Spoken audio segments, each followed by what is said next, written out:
গণপতি বাপ্পা মৌরিয়া, মঙ্গলমূর্তি মৌরিয়া। তো কেমন আছো বন্ধুরা? আরেকটা নতুন ব্লগে তোমাদের সবাইকে স্বাগত। তো জানি অনেকদিন কোনো ভিডিও আসেনি, সেটার কারণ নতুন করে কিছু বলার নেই। সোশ্যাল মিডিয়া থেকে শুরু করে সমাজের যা অবস্থা, তো সোশ্যাল মিডিয়াতে আসতে ইচ্ছে করে না আর কি। সবসময় তো মন ভারাক্রান্ত নিয়ে তোমার তো এরকম ভিডিও করতে ইচ্ছেও করে না। তো যখনই সোশ্যাল মিডিয়া খুলি কিছু না কিছু এরকম ভিডিও দেখি, যেটাতে দেখে সত্যি কিন্তু ভালো লাগে না যে নতুন করে ভিডিও করি। তো সেই কারণে সেই অভিমানে বলো, সেই প্রতিবাদে বলো, প্রতিবাদ তো চলছে, সে চলবে এখনো অবধি। তো সেই অভিমানে, সেই প্রতিবাদে আমি এতদিন কোনো ভিডিও ছাড়িনি। রিসেন্ট আমি বাবা মার সঙ্গে একটা ট্রিপেও গেছিলাম, খুব বেশি দিন নয়। তো ওই টাইমটা যখন ভিডিও করেছি সেসব ভিডিও পড়ে আছে, কিছু ছাড়া হয়নি। সো এক এক করে আসবে। যারা মোটামুটি আমার সঙ্গে ফেসবুক বা ইনস্টাগ্রামে জুড়ে আছে তারা তো অবশ্যই জানো। যাই হোক, আগামীকাল হচ্ছে গণেশ চতুর্থী। তো সেই উপলক্ষের ভিডিও এটা। বিঘ্নহর্তা বিসিদ্ধিদাতা গণেশজি যেন আমাদের সবার জীবন থেকে সমস্ত বিঘ্ন কাটিয়ে দেয়, বিপদ কাটিয়ে দেয়, এবং সমস্ত যারা দোষী অপরাধী আছে সবাইকে যেন ধরিয়ে দেয়। এটাই আমি ভগবানের কাছে কৃপা প্রার্থনা করবো। তো যাদের যাদের শাস্তি দরকার অবশ্যই যেন তাদের যেন শাস্তি হয়, এটুকুই বলবো। তো চলো তাহলে ভিডিওটা আজকের মতো শুরু করা যাক। বাড়িতে এবছর আমাদের বাড়িতে গণেশ পুজো হচ্ছে। তো আজ হচ্ছে গণেশ পুজোর আগের দিন। তো আজকে আমরা কি করবো, বাপ্পাকে আনতে যাবো। তো নিচেও মোটামুটি বাড়িতে টুকটাক সাজিয়েছি, তো সেই জায়গাগুলো তোমাদেরকে দেখাবো। আর সাথে ওয়েদার তো যা বুঝতেই পারছো, যা একদম কখনো বৃষ্টি কখনো রোদ, আর এই যে পুরো মেঘলা করে রেখেছে। তো চট করে আমরা রেডি হয়ে গেছি, এখন বাপ্পাকে আনতে যাব। আমার সাথে যাবে ঋষভ, ও নিচে চলে এসেছে, তো ওর সাথেই যাব। বেনা দোকানের কাজটা কিন্তু আগে আমি সেরে ফেলেছিলাম সপ্তাহের মাঝেই। তো তার কিছু কিছু ছোটো ছোটো ভিডিও আমি তোমাদেরকে দেখাচ্ছি, দেখো সাইডে আসছে। তো ওই তখন করে রেখেছিলাম, তখনও ওইখানেও টুকটাক ভিডিও হয়েছে, কারণ বাজারের মধ্যে প্রচণ্ড ভিড়। সবাই বেনা দোকান করতে এসেছিলো কাজের মধ্যে, আমি জন্য ভিডিও টুকটাক করিনি। তো আজ থেকে যা যা হবে সবই কিন্তু তোমরা দেখতে পাবে। তো এখন বেশি কথা না বলে চট করে বেরোই, কারণ আমাদের বাড়ি থেকে যেতে হবে খড়গপুর। তো ওখান থেকে বাপ্পাকে নিয়ে আসবো। চলো বেরোনো যাক। আমরা বেরিয়ে পড়লাম বাপ্পাকে আনার জন্য। আমার সাথে আছে ঋষভ পেছনে। আসার সময় ও গাড়ি চালিয়ে আসবে, এখন হচ্ছে আমি যাচ্ছি, কারণ তখন বাপ্পাকে ধরে নিয়ে আসতে হবে সাথে করে। এখন ঘড়িতে বাজে প্রায় 2টো মতো। এখান থেকে আমরা যাব খড়গপুরের গোলবাজার। তো গোলবাজারেই মেনলি বাজারটা রয়েছে। আমি প্রথমবার ফার্স্ট টাইম ওখানে কিনতে যাচ্ছি। যদি ওখানে না পাই, লাভ যদি খুবই খারাপ থাকে, তাহলে আমাকে এখানে এসে নিয়ে যেতে হবে। তো চলো এখন চট করে, কারণ সামনে প্রচণ্ড জ্যাম, বুঝতে পারছো, গাড়ি ঘোড়া প্রচুর। তো একটু বেরোই ওপাশে, বেরিয়ে গিয়ে তোমার সঙ্গে কথা হচ্ছে। চলো। তো এই হচ্ছে বন্ধুরা খড়গপুর। এই সামনেই ওই যে ওইটা হচ্ছে bus stand, Kharagpur bus stand. আর এই পাশেই হচ্ছে তোমার গোলবাজার। এবার গোলবাজারে আমি কোনোদিনও গোলবাজারে সেরকমভাবে আসিনি, বাট হচ্ছে গোলবাজারের পাশ দিয়ে গেছি। হ্যাঁ জানি এটা গোলবাজার, বাট দরকার পড়েনি যে কোনোদিন যে গোলবাজারে ঢুকবো। তো কোন দিক দিয়ে বললো যে কোনো একটা গলি দিয়ে ঢুকলে এই পাশের, এটাও গোলবাজারই যাচ্ছে। কাউকে জিজ্ঞাসা করতে হবে যে এরকম আইডলের দোকান এরকম কোথায় রয়েছে, খুঁজতে হবে। ব্যাপারটা হচ্ছে এটা যে আমরা আগে এই রাস্তায় কোনোদিনও আসিনি, তো তার জন্য জায়গা খুঁজে খুঁজে খুঁজে খুঁজে দেখতে হবে যে কোথায় দোকানগুলো রয়েছে। দুর্গা মন্দির, ঠিক আছে, থ্যাংক ইউ। এ পাশে কোথাও নেই তো? আমাকে বললো গোলবাজারের ভিতরে ঢুকতে বললো আমাকে, পুরোটাই এটা। ঠিক আছে, থ্যাংক ইউ। চলো তাহলে আবার একটু ব্যাকে যেতে হবে। বললো যে গোলবাজারে যে দুর্গা মন্দির রয়েছে, দুর্গা মন্দিরের কাছে। এই হচ্ছে তোমার গোলবাজারের দুর্গা মন্দির। মন্দিরটা কিন্তু বেশ বড়। এই যে এখানে অনেক রকম আছে। বাহ, এখানে অনেক রকমের হচ্ছে তোমার স্টক রয়েছে, ছোট থেকে বড়। আচ্ছা কাকু, ওই কাপড়ের পাগড়ি পরা এরকম ঠাকুর কিছু আছে ভেতরে? আছে দেখি, ভেতরে আছে বলছে।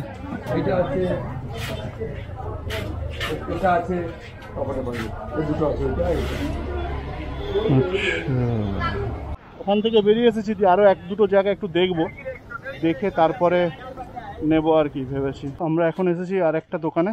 এখানে বেশ অনেক ছোট বড় অনেক রকমেরই গনু রয়েছে। এ দেখো কত ছোট রয়েছে, কত ছোট, এরকম টাইপের অনেক রয়েছে, এরকম টাইপের ছোট থেকে বড়। তার মধ্যে বেশিরভাগই সব বুকিং হয়ে গেছে, আর আমাদের এই মূর্তিটা পছন্দ হয়েছে আর কি। আমরা এখান থেকে চট করে নেই, যে বেরোতে হবে, যে বেরিয়ে তারপরে আমরা যাবো। চলো।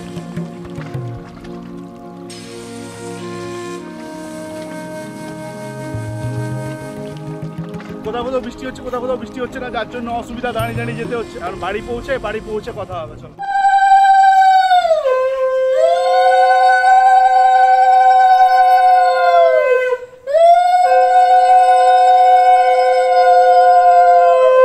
Ganapati Bappa Maurya. A few moments later. তো বন্ধুরা এখন মোটামুটি সন্ধে হয়ে গেছে। আর তখন কিন্তু ঠাকুর নিয়ে এসে কিন্তু একটু বসার সময় পাইনি, মানে তারপরে আবার কাজে লেগে পড়েছি। বাড়িতে পুজো থাকলে যা যা হয় বুঝতেই তো পারছো, খাওয়া দাওয়ার পরে ওই টুকটাক কাজ বাজ সেরে সারতেই সন্ধে, তারপরে তোমার হচ্ছে এখন আবার বেরোচ্ছি। বেনা দোকানের কিছু টুকটাক জিনিস কেনা বাকি রয়ে গেছে, ওইগুলো নিতে হবে, মিষ্টান্ন নিতে হবে, এই জিনিসগুলো। কারণ কালকে কিন্তু বামুন মশাই চলে আসবে সকাল 10টার সময়, তো খুব সকাল সকাল উঠতেও হবে, বাকি জিনিস সব যা যা আছে সেগুলো সব গোছাতে হবে। তো এখন চট করে যাই, তো সেই জিনিসগুলো এখন মোটামুটি তাহলে এখন আনতে বেরোই। আর এখন যাচ্ছে আমি আর একটা ভাইপো, দুজনে মিলে যাবো, বাজারটা একটু দেখবো। বাজারে আজকে প্রচণ্ড ভিড় হবে। গণেশ পুজো উপলক্ষে মেদিনীপুরের বাজার কেমন হয় সেটাও তোমাদেরকে একটু ঝলক দেখিয়ে দেবো, চলো।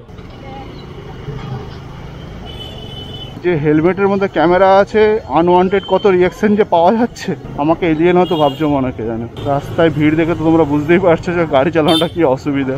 আমাদেরকে যেতে হবে আরও একটু ভিড় কাটিয়ে কাটিয়ে। তো জুড়ে থেকো, তোমাদেরকে মেদিনীপুরের বাজার দেখাচ্ছি। যারা যারা মেদিনীপুর থেকে দেখছো অবশ্যই তারা তো জানোই, আর যারা মেদিনীপুরের বাইরে থেকে দেখছো তাদেরকেও আজকে মেদিনীপুরের বড় বাজার দেখিয়ে দিলাম। যাবতীয় এখানে A to Z, জামা কাপড় থেকে শুরু করে খাওয়ার জিনিস, সমস্ত জিনিস। একটা কথা আছে না যে পায়ের নখ থেকে মাথার চুল অবধি সব পাওয়া যায়, সেম টু সেম এখানে পাওয়া যায় সব। এখানে গাড়িটা রাখতে পারবো নাকি সেটাই সবচেয়ে বড় এখন চিন্তা। এইখানটাতেই দাঁড়াবো, ওই যে ওই হারগুলো দেখেছিলাম, ওই হারগুলো, আর না হলে এইগুলো দেখ কেমন, কোনটা ভালো লাগছে। চাঁদমালা নিতে হবে আর হচ্ছে ঠাকুরের গলার হার, এটা একটা কেনা হলো কমপ্লিট বেনা দোকানে। এবারে যেতে হবে আমাদেরকে কোথায়, এবারে আমরা যাব একটু ভুসিমাল দোকান। বাড়িতে পুজো হলে 100 ঘন্টা কাজ যেমন বলে, সেটা থাকবেই। কালকে সকালেও হয়তো মনে পড়বে যে এটা কিনতে হবে সেটা কিনতে হবে। বাজারে প্রচুর ভিড়, প্রচুর ভিড়, পা রাখার জো নেই। উল্টা দিক থেকে ঢুকে গেছে, প্রচুর ভিড়। ওপাশে যাই, গেলে কথা হবে। সামনে একটা গনু বাবার হচ্ছে মূর্তি বসে গেছে প্যান্ডেলে, দেখাচ্ছি তোমাদেরকে, চলো।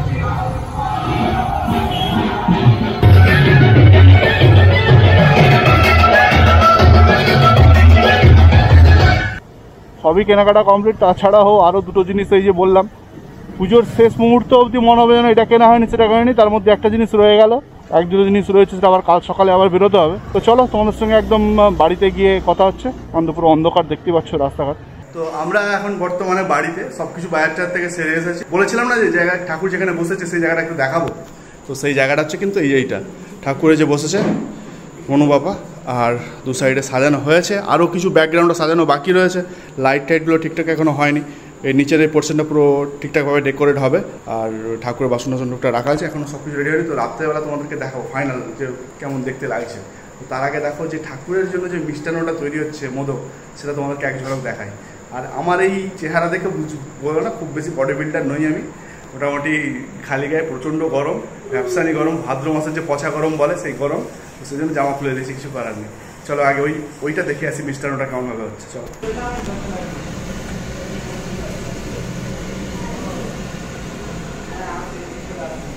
এটা হচ্ছে তোমার হচ্ছে মোদক যে হবে ঠাকুরের যে মিষ্টান্ন, সেই মোদকের পাকটা রেডি করা হচ্ছে, তারপরে এখন অনেক বাকি। তো এটা কিসের হচ্ছে? এটা বেসনের।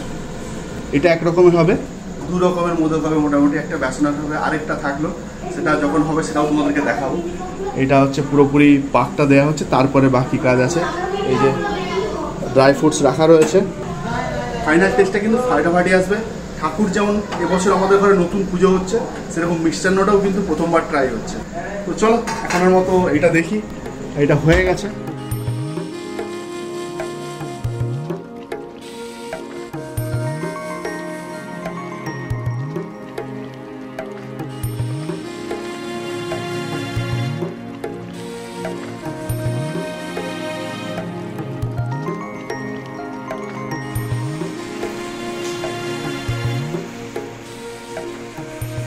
ফার্স্ট টাইম সবই হচ্ছে, তো আমি একবার একটু হাত লাগাই, ভালো লাগছে করতে গেলে। তো ছোটোবেলায় আমরা করতাম না মাটি দিয়ে বিভিন্ন রকম সন্দেশ সেরকম টাইপের কিছুটা খেলনা মাটি দিয়ে, বিস্কুট, ডেলিকেটেড কোকোনাট আর ড্রাস্ট কাজু রয়েছে। তো এটা একটা অন্যরকম হচ্ছে, এতে কিছু ভেতরে স্টাফ কিছু দেওয়া হচ্ছে না, এটা একটা অন্যরকম হচ্ছে। এটা ট্রাই নিয়ে থেকে করা হচ্ছে, বিস্কুট দিয়ে কীভাবে করা যায় ওই জন্য ফার্স্ট টাইম সবই ট্রাই হচ্ছে। ভাবো ট্রাভেল ব্লগার হয়ে ফুডেরও দিয়ে দিচ্ছে। রেসিপি জানতে হলে আলাদা করে কমেন্ট করো, আমি জানিয়ে দেবো। চলো এখন এগুলো করি। খাওয়া দাওয়া কিছু হয়নি, সন্ধ্যা থেকে প্রচুর কাজকর্ম চলছে। ভেতরে কারেন্ট চলে গেছে, বুঝতে পারছো, অন্ধকার প্রচুর, বাইরে বৃষ্টি হচ্ছে, সকাল থেকে এত গরম, বৃষ্টি হচ্ছে, বাইরে কারেন্ট চলে গেছে। বাড়ির রুমের ভিতরে হচ্ছে যে কালকে যে ঠাকুরের যে ভোগ হবে সেটার জন্য যে সরঞ্জাম চলছে সেটা একটু দেখে দাও। বাট ঠাকুরের কাজটা পুরোপুরি সাজানো হয়ে গেছে, তো সেটা কিন্তু কারেন্ট না আসলে দেখাতে পারবো না। তো সেটাও তোমাদেরকে দেখাও, তো অবশ্যই সেটা দেখতে হলে ভিডিও শেষ অবধি জুড়ে থাকো, আমি অবশ্যই দেবো। আর যদি কারেন্ট না আসে তারা ঘুমিয়ে পড়ি, কারণ 10:30টায় কালকে বাবু আসবে, তাই ঘুমিয়ে পড়ি, অবশ্যই কালকে সন্ধ্যাবেলা দেখো।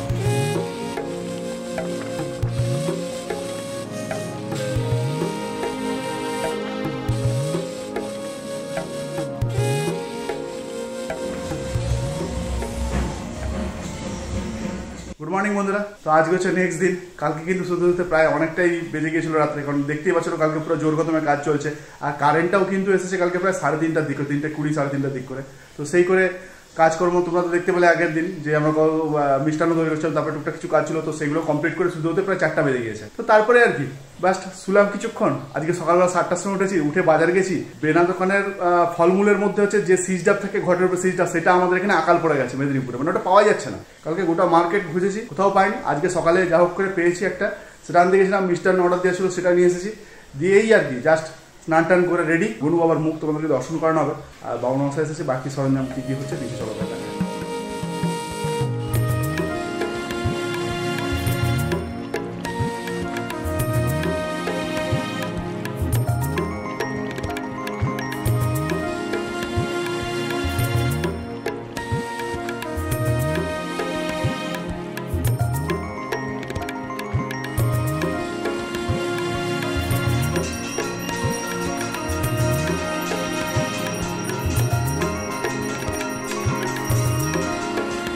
সাহা কেমন লাগছে বামুন লুকে?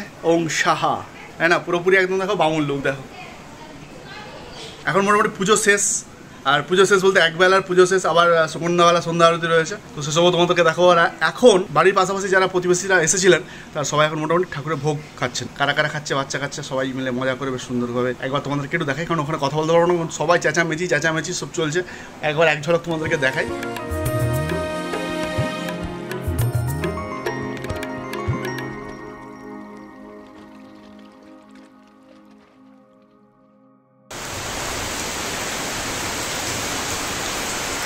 ভালো বন্ধুরা, একটু গরম থেকে রেহাই পাওয়া যাবে। 3 hours later.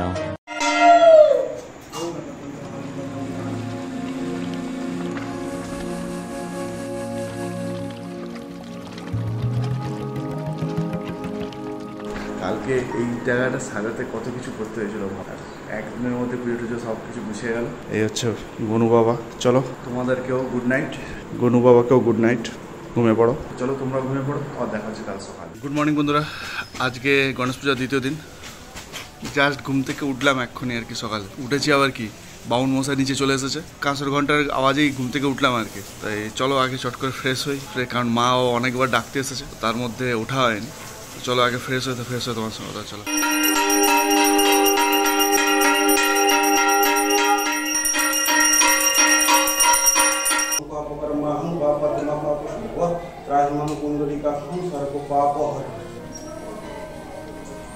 পুজো তো দেখতে দেখতে শেষ হয়ে গেল। খাটাখাটনি, খাওয়া দাওয়া, মজা সবকিছু মিলে পুজো কিন্তু কি করে যে 2টো দিন বেরিয়ে গেল বুঝতেও পারলাম না, কারণ পুজো আস্তে আস্তে শুনতেই ভালো লাগে। দিনটা এসে গেলেই কিন্তু চট করে যে কখন কি চলে যায় বুঝতেও পারি। তো যাই হোক, গণেশ পুজো এই বছরের মতো হলো, আসছে বছর আবার হবে, বছর বছর এগিয়ে যাবে। আর আজকের ভিডিও তোমাদের কেমন লেগেছে অবশ্যই কিন্তু কমেন্টে লিখে জানিও। ভিডিওটা ভালো লাগলে অবশ্যই তাহলে ভিডিওটাকে লাইক করো এবং শেয়ার করো, এবং চ্যানেলের সাথে জুড়তে ভুলো না। অবশ্যই কিন্তু সাবস্ক্রাইব করে 5 টাকা বেল আইকনটা ক্লিক করবে। তো বেশ কিছু ট্রাভেল ভিডিও কিন্তু আসতে চলেছে, তো তার জন্য একটু অপেক্ষা করতে হবে, সেসবের কাজ চলছে। তো চলো তাহলে আজকের মতো ভিডিওটা এখানে শেষ করছি। তো দেখা যাচ্ছে তাহলে পরের ভিডিওতে। আমি Sourav Majhi, signing off. Till then, stay safe, stay connected. Ganpati Bappa Maurya.